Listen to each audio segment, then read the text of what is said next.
ଚମେଲି ବହୁତ ପରିଶ୍ରମ କରୁଥିଲା, କିନ୍ତୁ ତାକୁ ଘର ତିଆରି କରିବା ପାଇଁ ଜିନିଷ ମିଳୁନଥିଲା।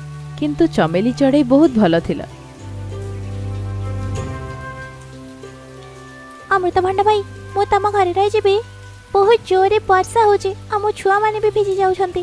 ହଁ ଚଢ଼େଇ ଭଉଣୀ ରହିଯାଅ, ହେଲେ ତମେ ଅଳିଆ କରିବନି। ଆଗରେ କାଉ ମୋ ଘରକୁ ନେଇଥିଲା, ବହୁତ ଅପରିଷ୍କାର କରିକି ଯାଇଥିଲା ସିଏ।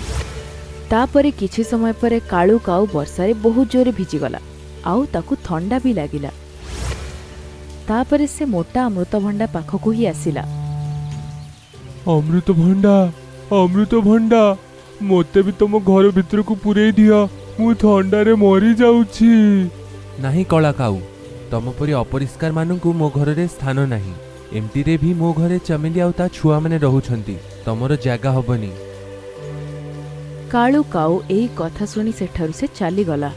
ତେବେ ବର୍ଷାର ସମୟ ସେତେବେଳେ ବନ୍ଦ ହେଇଗଲା।